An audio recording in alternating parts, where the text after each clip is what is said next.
श्री शिवाय नमस्तुभ्यम दोस्तों। 7 अगस्त 2025 यानी गुरुवार को पड़ रही है सावन महीने की त्रयोदशी तिथि। और दोस्तों, यह वह त्रयोदशी तिथि है जो सावन महीने में पड़ने वाली सबसे बड़ी तिथि है, क्योंकि यह गुरुवार के दिन पड़ रही है और इसका बहुत ही बड़ा और विशेष महत्व होता है। पूज्य गुरु जी ने कहा है कि अगर कभी भी मौका लग जाए और सावन महीने की गुरुवार त्रयोदशी तिथि को पड़ जाए तो आप लोगों को एक छुटकी हल्दी वाला उपाय तो अवश्य ही करना चाहिए। इन दोनों का संयोग बहुत कम आता है और इसी के साथ में गुरु जी ने अपनी शिव पुराण कथा में बताया है कि इस दिन आपको एक छुटकी हल्दी वाला उपाय तो आपको अवश्य ही करना चाहिए, क्योंकि ऐसा दिन पूरे साल में सिर्फ एक ही बार आता है। और दोस्तों, आप सभी लोग जानते हो कि गुरुवार त्रयोदशी तिथि का अगर सबसे बड़ा कोई उपाय है तो एक छुटकी हल्दी वाला उपाय है। तो दोस्तों, इस गुरुवार के दिन आप लोगों को इस एक छुटकी हल्दी वाला उपाय को जरूर करना है। बहुत सारे लोग होंगे जिन लोगों ने इस उपाय को ना किया हो, मतलब पूरा साल निकल गया, उन्होंने किसी भी दिन इस एक छुटकी हल्दी वाला उपाय को ना किया हो। पर दोस्तों, आपके पास एक आखिरी मौका बचा हुआ है, जो कि 7 अगस्त गुरुवार त्रयोदशी तिथि के दिन है। तो इस दिन आप लोगों को इस वाले उपाय को जरूर कर लेना है। भले ही आपने पूरे महीने भर इस उपाय को ना किया हो, पर अगर आपने इस सावन महीने के गुरुवार त्रयोदशी तिथि के दिन अगर इस वाले उपाय को कर लिया तो आपको इस उपाय को करने का वह फल मिलेगा जिसकी आपने कभी कल्पना भी नहीं करी होगी। इसीलिए आप लोग इस वाले उपाय को एक बार जरूर कर लेना है, ताकि आप लोगों के हाथ से यह मौका ना जा सके और आपको इस उपाय को करने का फल मिल सके। दोस्तों, यह उपाय पंडित जी ने अपनी अभी की ही श्री शिव महापुराण की कथा में बताया है, जिस उपाय को आज हम आपको बहुत अच्छे से समझाने वाले हैं। इस वीडियो को देखने के बाद इस उपाय को समझने के लिए आपको कोई और वीडियो को देखने की जरूरत नहीं पड़ेगी। तो चलिए दोस्तों, उपाय को शुरू करते हैं। देखिए, यह इस सावन महीने के गुरुवार त्रयोदशी तिथि के दिन यह इतना खास होता है, इतना महत्वपूर्ण होता है, देखा गया है। कभी कभी बड़े बड़े पूजा पाठ अनुष्ठान से जो मनोकामना पूर्ण नहीं होते, वह सावन महीने के गुरुवार पमी तिथि के दिन एक छोटे से उपाय करने से ही आपकी मनोकामना पूर्ण हो जाती है। और बहुत सारे लोगों ने इस उपाय को किया भी है और उनको इस उपाय को करने का फल भी जरूर मिला है। अगर आप लोग भी इस उपाय को करना चाहते हैं तो आप इस उपाय को पहले अच्छे से समझ लेना, सुन लेना, उसके बाद करना।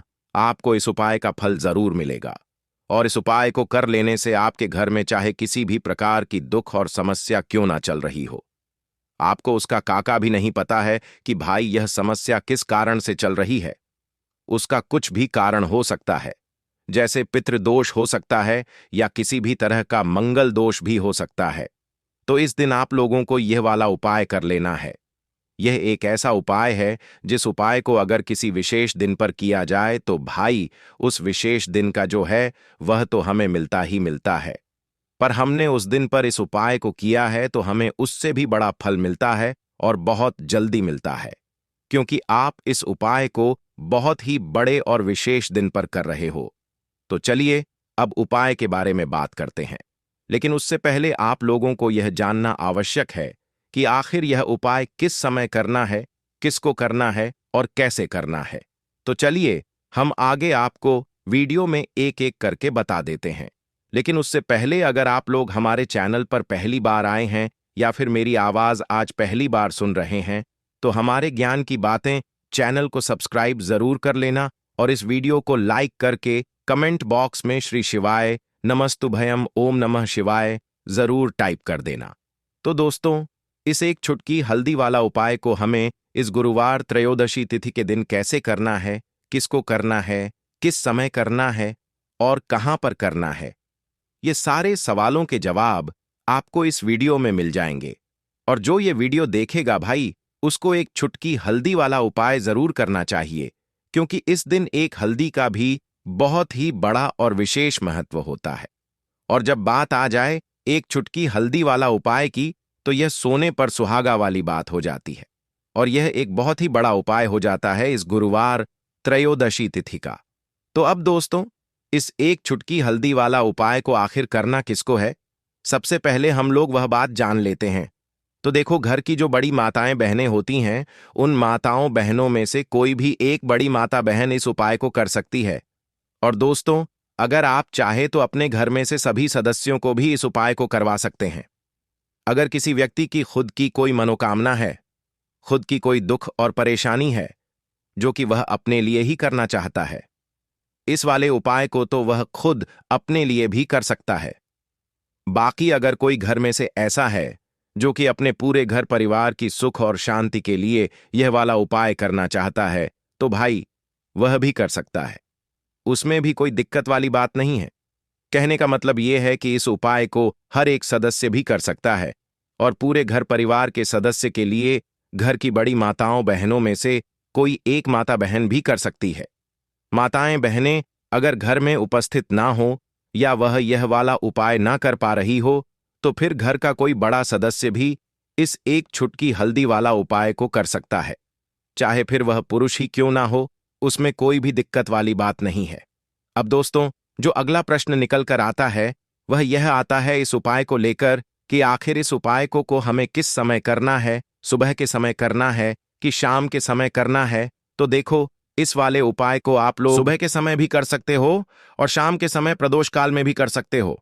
अब अगर आप पूछो कि भाई सबसे उत्तम समय कौन सा रहेगा इस एक चुटकी हल्दी वाला उपाय को करने का, तो हम आपसे बस यही कहेंगे कि इस उपाय को आप सुबह के समय करेंगे तो ज्यादा बेहतर होगा। बाकी अगर प्रदोष काल शाम के समय भी करेंगे तो भी अच्छा होगा, उसमें कोई भी दिक्कत वाली बात नहीं है। तो अब दोस्तों, जो अगली सबसे बड़ी और महत्वपूर्ण बात आती है वह यह आती है कि सुबह अगर हम उपाय को करेंगे तो हमें कितने बजे से लेकर कितने बजे तक के बीच में करना है, और शाम के समय प्रदोष काल में करेंगे तो हमें कितने बजे से लेकर कितने बजे के बीच में करना है। तो देखो, सुबह जितनी जल्दी हो सके आप उपाय को करने की कोशिश करना। बाकी अगर किसी कारणवश लेट भी हो जाओ, थोड़ी देर भी हो जाए, तो 10 या 11 बजे तक भी आप उपाय कर लेना, पर 12 बजे से ज्यादा देरी ना हो, ठीक है? इस बात का ध्यान रखना। उसके बाद में दोस्तों, अगर शाम के समय प्रदोष काल की बात करें, प्रदोष काल का जो समय है होता है वह शाम के 6 बजे से शुरू हो जाता है। मतलब शाम के 6 बजे से लेकर 7 बजे के बीच का जो समय होता है, यह समय प्रदोष काल का समय होता है। तो आप इस उपाय को 7 या 8 बजे के बीच में भी कर सकते हो। मतलब शाम के 6 बजे से रात 8 बजे के बीच में आप कभी भी इस वाले उपाय को कर सकते हो, उसमें कोई भी दिक्कत वाली बात नहीं है। देखिए दोस्तों, इस बार की त्रयोदशी तिथि इसीलिए विशेष हो जाती है क्योंकि यह सावन के महीने में पड़ रही है। साथ ही साथ इस दिन गुरुवार का दिन है और इस दिन आपको हल्दी के कुछ विशेष उपाय जरूर करने चाहिए। तो देखिए, आज के सभी उपाय हैं पूज्य गुरुदेव की ही कथा को सुनकर के और समझ करके ही आपको समझाने का पूरा प्रयास करेंगे। देखिए, आज की जो सभी उपाय हैं आपके जीवन से आर्थिक समस्याओं को दूर करने वाले हैं। देखिए, बहुत सारे लोगों के जीवन में धन का आगमन हो ही नहीं पाता है, तो ऐसे लोगों को विशेषकर यह उपाय करना चाहिए। यदि आपका व्यापार अच्छे से नहीं चल पा रहा है, आपकी नौकरी जो है वह अच्छे से नहीं चल पा रही है, तो त्रयोदशी की इस विशेष तिथि पर आपको दुर्भाग्य को दूर करने के लिए, अपने भाग्य को चमकाने के लिए हल्दी वाले यह विशेष उपाय जरूर करने चाहिए। देखिए, आज के इस पूरे ही वीडियो में हम आपको 3 चमत्कारिक उपाय बताने वाले हैं। देखिए, त्रयोदशी तिथि पर जब भी आप स्नान करेंगे तो आपको अपने स्नान वाले जल में एक चुटकी हल्दी डालकर उससे स्नान करना चाहिए, क्योंकि हल्दी जो है भगवान विष्णु को प्रिय है, माता लक्ष्मी को प्रिय है, और यह हल्दी आपके जीवन से दुर्भाग्य को दूर करेगी और साथ ही साथ आपके शरीर के जो भी रोग हैं उन्हें भी समाप्त करेगी। तो इस दिन आपको एक चुटकी हल्दी अपने स्नान वाले जल में डाल के उसे स्नान करना चाहिए। तो चलिए दोस्तों, जान लेते हैं अपने पहले उपाय के बारे में। ये जो उपाय है इसे आपको सूर्यास्त से पहले करना है, यानी कि सूर्यास्त से पूर्व ही आपको करना है। यानी कि यह उपाय आप सुबह से लेकर के शाम तक किसी भी समय में कर सकते हैं। देखिए, इस उपाय के लिए आपको मात्र एक तांबे के पात्र के अंदर शुद्ध जल लेना होगा। इसी के साथ में आपको एक चुटकी हल्दी लेनी होगी और इसी के साथ में आपको एक गुड़ का टुकड़ा लेना होगा। अब दोस्तों, आपको ये सभी सामग्रियां लेकर के पहुंच जाना है। आपके घर में जहां कहीं भी तुलसी जी का पौधा है, तुलसी जी का स्थान है वहां पर। अब दोस्तों, सबसे पहले तो आपके पास जो एक छुटकी हल्दी है, इसे उस पात्र के अंदर मिला देनी है, और आपके पास जॉय गुड का टुकड़ा है, इसे भी आपको उसी पात्र के अंदर डाल देना है। देखिए, जब भी आप इस हल्दी को उस पात्र के अंदर डालेंगे, तब आपको ओम नमो भगवते वासुदेवाय इस मंत्र का लगातार जाप करते रहना है। अब यह जो गुड़ और हल्दी से युक्त जल आपने तैयार किया है, इसे आपको तुलसी जी के पौधे में धीरे धीरे अर्पित कर देना है। जब भी आप यह जल अर्पित करेंगे, तब आपको ओम महालक्ष्मी नमः या फिर ओम नमो भगवते वासुदेवाय इस मंत्र का लगातार जाप करते रहना है। देखिए, हमें तुलसी जी को किसी भी प्रकार की हानि नहीं पहुंचा है, इसीलिए आपको कोशिश करनी है कि थोड़ा सा उस पात्र के अंदर जल लेना है। पूरा पात्र आपको जल से नहीं भरना है, और मात्र थोड़े से जल को ही आपको तुलसी जी के पौधे में अर्पित करना है।